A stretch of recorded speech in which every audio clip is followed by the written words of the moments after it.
Well, I am absolutely delighted to introduce our next speaker. Kylie Altier is the 2024 Louisiana Teacher of the Year.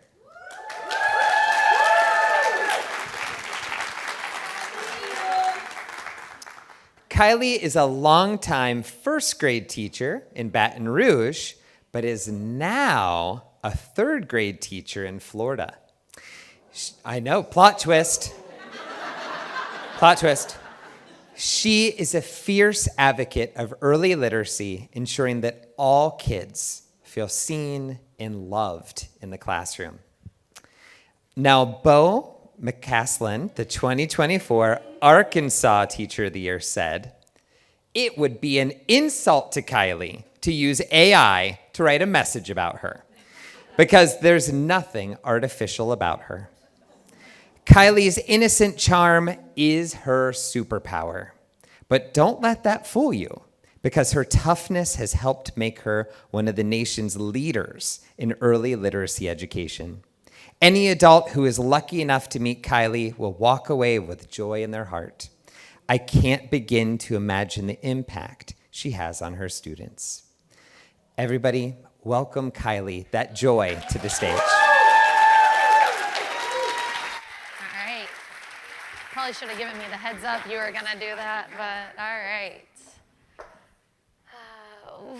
Can I get it to work? All right, guys. Today I'm gonna talk to you about the purpose of passion. The nickname very important because it already started like 10 times today. But I am gonna jump right in by giving you guys just a little bit of context and my teacher story, because I think it's really important to stay grounded in it before I talk to you guys all about the purpose of passion. Oh, no, I went backwards. All right. So this is me, and this is my teacher journey. And this first picture that you see up top is my first grade teacher. And her name is Miss Valentine. And in her class, I didn't know it yet, but I was undiagnosed dyslexic. And it was the first time in her class that I began to feel my struggle. So I looked around and I felt like everything was a lot harder for me than everyone else. I started kind of retreating and being more shy so that I wouldn't be called on to read aloud. And I would study for hours on spelling tests every week. My mom was like, "Honey, I really don't care if you do well on your spelling test." And I was like, "No, I have to be okay at this." And Miss Valentine, she never did notice my struggle, but she did notice my heart. And she would always say things to me like, "You're so kind, you're so loving, you really help me, make all the other friends in class feel good." And she saw those things in me, I saw those things in her, so I thought that maybe one day I could be a great first grade teacher like her. So I spent my whole life like rushing back to first grade. And my K-12 education would be the only time I felt like I truly belonged. So I graduated school at 20 years old, just like insane. Anyone would give a 20-year-old a classroom, but I was like, I gotta get there to first grade. And on my first day, I was so excited. I opened the door, like my lifelong dream is coming true. I mean, look at this cutie from my first class. But just within mere seconds, I still haven't quite pinpointed, like, is it the tone of my voice? Is it my face? But something about me just ignited chaos in the hearts of 6-year-olds. And I just felt this lifelong dream just crumbling right before my eyes within mere minutes of stepping into the classroom. And the feeling felt all too familiar. And the same way I told myself growing up, I just wasn't a natural reader. I started telling myself, I'm just not a natural teacher. But just like in first grade, I was like, okay, well, we can outwork this problem. So I was the teacher who would come to work at 6 a.m. I was the teacher that would leave at work at 10 a.m. when they literally were like kicking me out, lights are off. I was trying every, new strategy that came out, like classroom transformations, and we're gonna do all of these, read every single teacher book that hits the shelf, and for the most part, this worked. You'll see up here in my 5th year teaching, I actually became the Teacher of the Year at my school, at my district, and the Region 7 Texas Teacher of the Year. And I remember standing on that stage and being like, wow, if this is what it means to be a great teacher, I will never be here again, because I am fried. My entire identity is teacher. There's nothing about me other than being a teacher, and what a great honor, but it can only go down from here. And then two pretty seismic things happened to me back to back, one of which I became a mommy. And I remember, unfortunately, one of my very first thoughts about motherhood was like, how am I going to have enough time to be a teacher? And also COVID hit. And when COVID hit and kids were sent online for learning, I was getting all of these calls from former students, their parents being like, hey, my kid really loved reading and writing when they were in your class, but now they're at home and they hate it. I can't get them to do anything. What did you do? And again, that crumbling feeling came because I'd spent my whole life and dedicated all of this time trying to make learning magical for my students and make them fall in love with learning. But what I had unintentionally done is made all of that magic and all of that learning hinge on me. So all of this work and all of this hard work that I'd done hadn't really paid off in the way that I had hoped it would. So I decided to change everything about who I was as a teacher. I was moving to Louisiana. I was like, this is a fresh start. I'm going to show up with nothing. I'm going to show up with nothing but me. I'm going to leave when the bell rings. And I'm just going to go in there and give it a shot. And a little over a year later, I was named the Louisiana State Teacher of the Year. And I stood on this stage again for a second time. But instead of this time feeling like, man, it can only go down from here. I was standing up there feeling like almost a little guilt, like I might be the least hardworking teacher in this room today. But this teacher was filled with gratitude and filled with hope because it wasn't a sign that I was the best teacher. It was a sign that I was going to be okay, just as me. And I really think when I reflect on this moment, the thing that got me here is passion. So when I was doing all of that, reinventing myself as a teacher, the thing I landed on that was like, this is going to be my ticket, is actually something called Genius Hour, which is born from Google, which I might, if you've ever done Genius Hour, I just want you to forgive me here because it's much more complex than, it's like find a problem, research solutions, but nobody on the internet in first grade was doing this. And I was like, well, I'm trying to bring it to tiny humans, so we're going to make this really simple. You're going to pick something you love. I'm going to give you time in class to learn about what you love, and that was it. And then we're going to present about it. This is Valerie, did the Valerie Gallery. She loved art.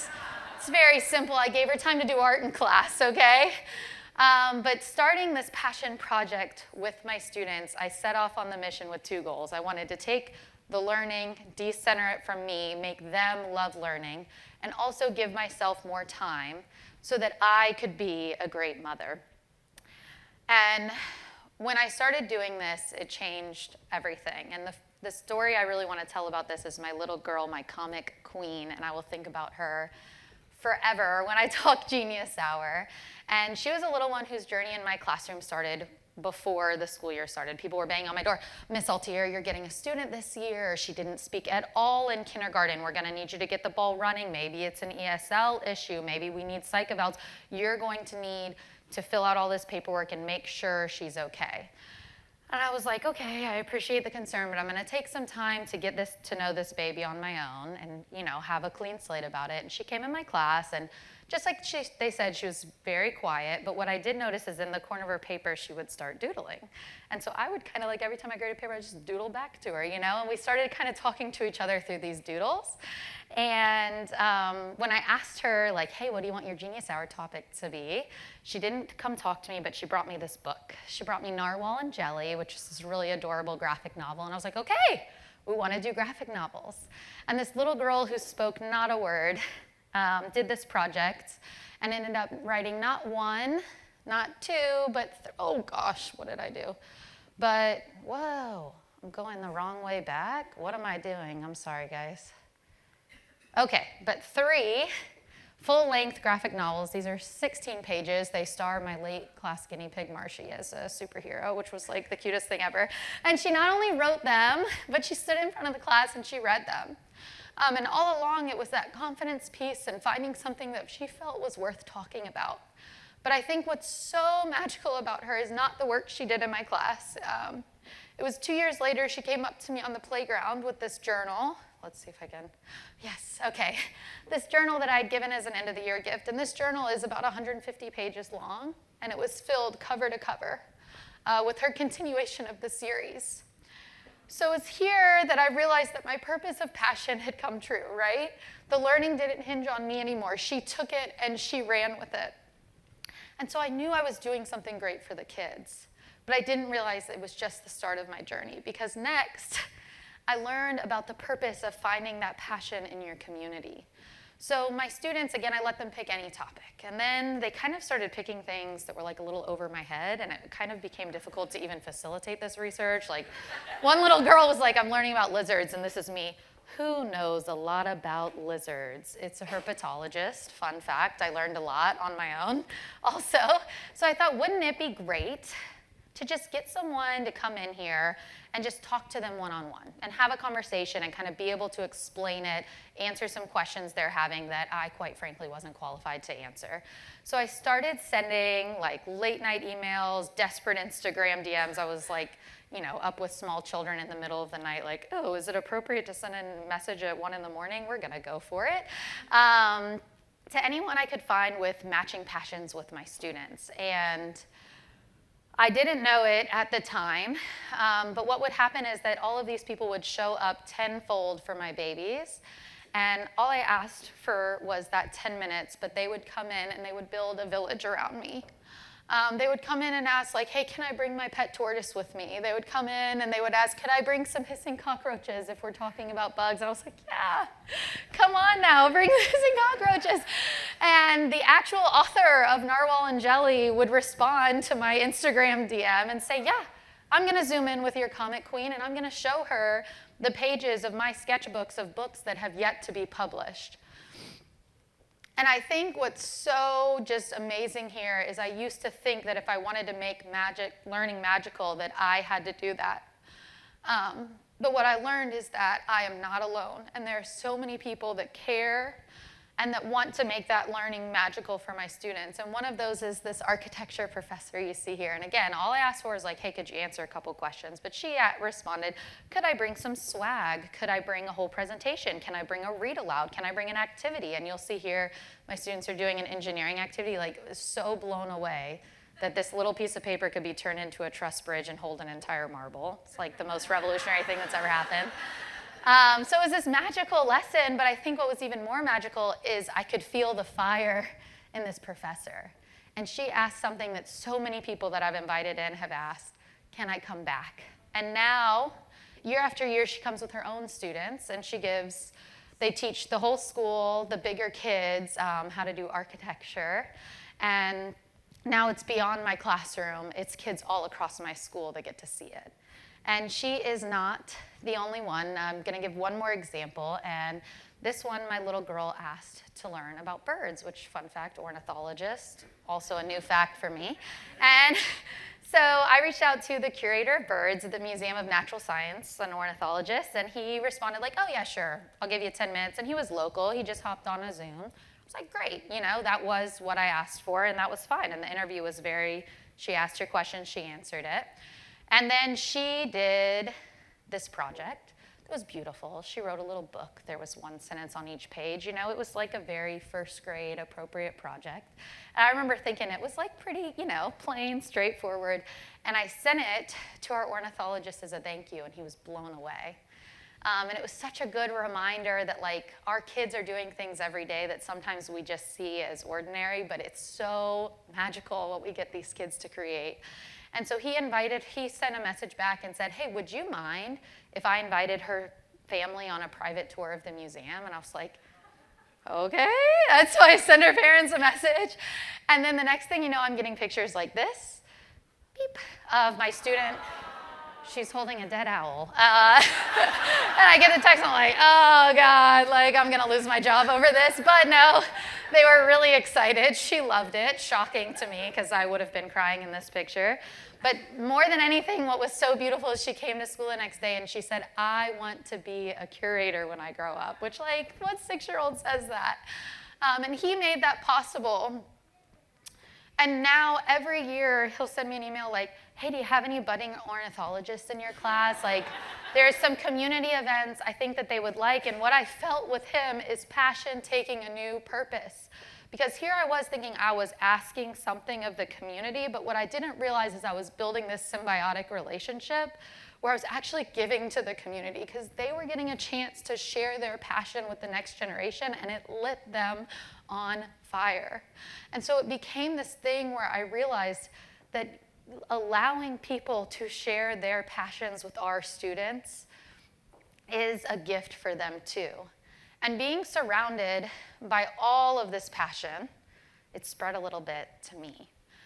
And like I said at the beginning, I was very transparent. My big passion was motherhood, right? I was really excited. I didn't just want to be a tired mom at the end of the day. I wanted to be a really good one. And this absolutely came true. It was like I thought I was going to do less with my classroom, but the more I did less, the more my students stepped up.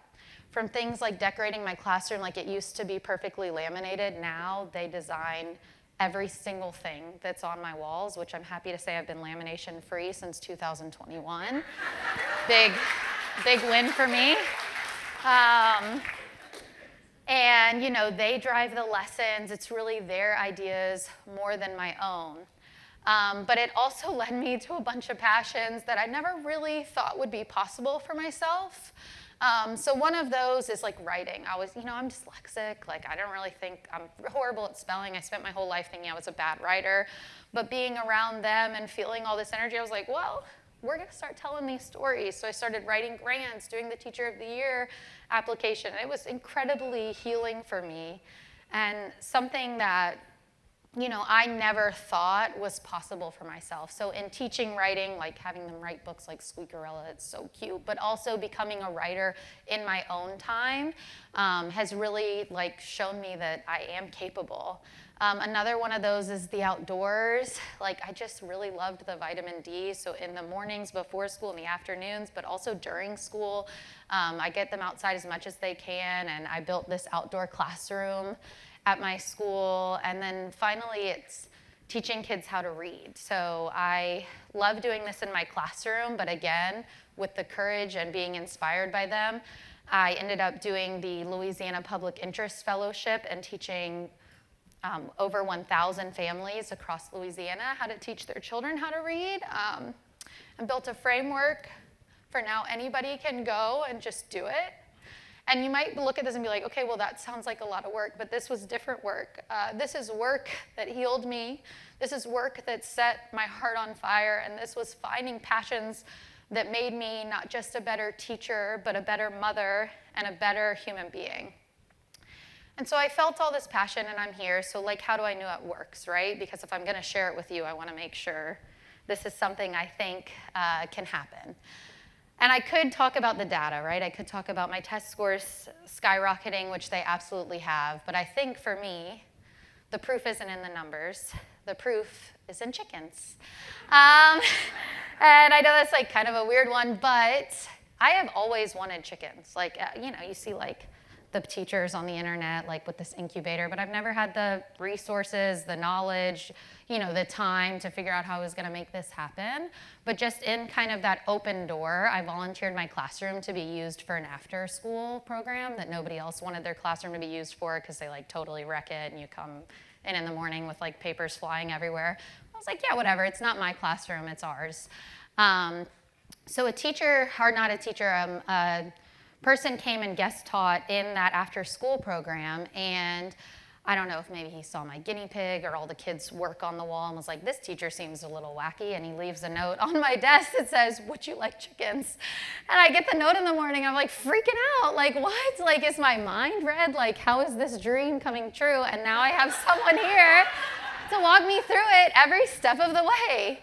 And then I think to gardening. And when I told you guys in the Texas Teacher of the Year application, a lot of what I wrote about was starting this garden and how I spent hours and years of work organizing volunteers.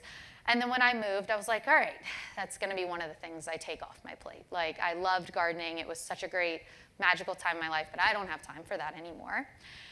And so I moved to this new school, and about 3 months into doing these passion projects, this email comes across that says, hey, we're a nonprofit and we're looking to give some school gardens away. All we need is a teacher volunteer. And I was like, what?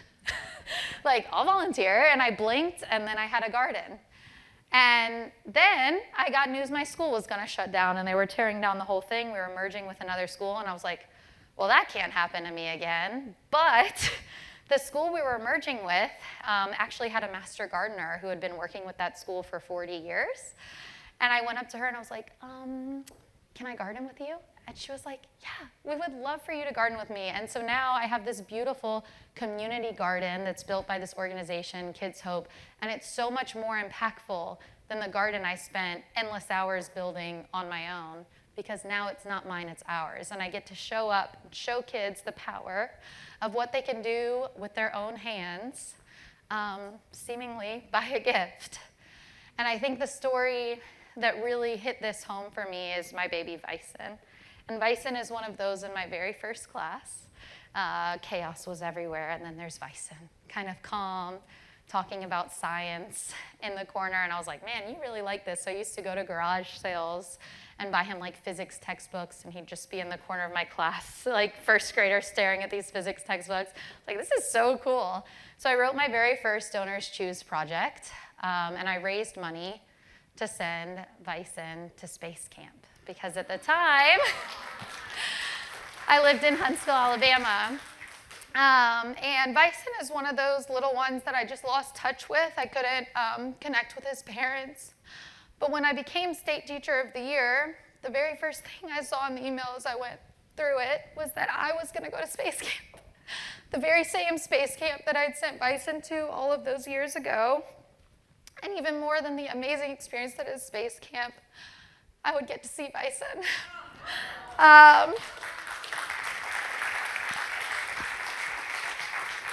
And we would get to go to ice cream together, and he would sit across the table from me and say, I want to be an engineer just like I did when I was in your class.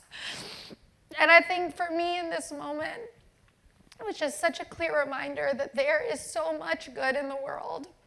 And as teachers, I think we serve others, we focus on giving that good and giving that good. And when I took a second to breathe and let passion step forward, I was able to see this good come back to me in ways that I never, wanted for, in ways that I never wished for, but ways that have truly changed me. And so when I think about my message here and about prioritizing passion, I think about shooting off rockets with my class that has absolutely nothing to do and is not in our curriculum. I think about building little gymnastic gyms because we want to defy gravity like Simone Biles. I think about my times in the garden where I'm smiling so hard I'm surely going to be the first one in this room to get like very deep wrinkles. But I think that in all of these moments where I put passion first, it has allowed me to not only change my students and my community, but also myself. And I can't help but think that maybe the last purpose of passion, maybe not the last, maybe the first, just the next chapter, is coming to be here with all of you. Because you'll notice in my speech, public speaking was not on that list of passions. It's very intentional. I hate it up here. I have wanted to puke since the second I got up here. Might do it when we get off. But I'm here today because it was in the pursuit of passion that I stopped seeing all of my deficits and all of my perceived, that self-doubt that came with teaching, and I started to just see my strengths. It was in these moments that whispered to tiny Kylie and first-year Kylie, you have always been great. So I'm here to share that message with you today, is that you are not just enough. You are exactly what education needs. And sometimes it takes taking a step back so that others can take a step forward with you. Thank you. All right, get this clicker out of my hands. Can I? Will you take this away? All right, can I sit? Is that weird? I'm gonna sit down. All right. This is Come fine. on, first, I mean, elementary teachers in the room. Yeah, right? Yeah. So, thank you. thanks. I think that in so many ways, as I've listened to your talk tonight, about the fact that sometimes we just need permission, right? And we need someone, a recognized educator, to be like, yes, I did it all. I transformed my entire classroom. But really, what matters most is empowering your students and bringing in the community. And I just am thinking differently myself, 20 plus years in, about what tomorrow is going to bring when I'm back in my classroom again, right? So thank you for that. Hit me with an easy one. Okay. You got a hard one? I got hard ones and easy ones. Okay. So as you've transitioned, because you've shared about moving school Yeah. buildings and states and all of these things, how do you begin creating this community of people that want to come alongside you and be excited? Because it must be hard to like start over, or do you like, ooh, this person's going to be perfect for Zoom as I move to a new location? Yeah, I mean, it's very an interesting one because I just started asking. Like, a lot of times it has nothing to do with the location. Like, when I had a little one who wanted to learn about dinosaurs, no dinosaur experts in Baton Rouge. Doesn't exist. They have like a giant model at the museum. They were like, no, our people have left. And so I literally went on Instagram and I searched the hashtag paleontology. And, like, literally. And Perfect. I start reading about people, and I found this woman. Her name is Elaine Howard, who wrote this book, Passion in the Bones, and she's a lawyer who was like miserable. Well, that was kind of mean to say, but she was going through we get it. She was Yeah. going through a depression. She talks about it in her book. I'm not putting words in her mouth. And she went on like a paleontology trip and found this new passion for life. And so I obviously vet them, but I just literally found her and I just sent the message. And like when I reached out to Ben Clanton, I was like, there's no way he's replying to this. So I think the answer is like, I just shoot my shot. Yes. I get told no a lot. I don't care because I send so many. I don't even remember who I've sent it to. Like my little one who wanted to learn about gymnastics, I sent a message to Simone Biles, did not hear back from her. But maybe one day. Yeah. But I sent a message to one of the gymnasts on the LSU gymnastics team who went on to be a national champion. She said yes, but also sent a message to her coach and asked, because nobody had replied yet, she also said yes. I had them both. You know what I mean? It's like, well, I don't care. So I think I just ask. And I think that's something that's been really beautiful to learn is I think we hear the negative, like very frequently, how many people are rooting against us, but there's so many people rooting for us. And sometimes maybe a little quieter than those loud ones, but they're there. And all you have to do is ask, yeah. I mean, what is the worst thing they can do? Yeah. Just not reply. Most of them just don't reply, You're which right. is much Yeah. better than a no, honestly. We Okay. love to be ghosted. I have a really quick one. Yes. And then we'll have a question for everybody Okay. else. So, you talking about the role of motherhood. Yeah. What are your children's passions? Oh, man. Well, my little one is 4, is obsessed with numbers. He's Numbers? Numbers. Okay, I love he that. likes to count all day long. We love number blocks, which is like Yeah, revolutionary, yep. honestly. I don't understand how they do what they do. So he loves numbers, and my daughter is really into art. We have watched one of your art, not to plug but we have watched your art videos together. Available at and- wosu.org/Mr. J. Yeah. Yeah. But I think though, like those little childhood passions that are little like weird, it's like who knows if they're gonna grow up and do like I'm not doing it so they grow up and pursue these passions. I'm just doing it to show them that like their passions are worth giving time to. So who knows what they'll end up doing, but That's beautiful. yeah. Now, for all of you, you don't have to join us on the floor. But the thing that struck me from Kylie's talk is about the ornithologist and the fact that he continually followed up. Like, oh, do you have any budding ornithologists in your room? Right? Because it's not like you're just like, I'll bring in anybody on any topic. This was a true passion of one of your students. And I think that that's something that we often miss. We've heard many, many talks and lots of literature about bringing the community into our classrooms. But the difference here is it's about what your students need and want. And so what I want you to spend a little bit of time thinking about and talking maybe with a new friend in the audience is about those passions your students have, about maybe those connections and those resources that you could pursue and reach out to in your community.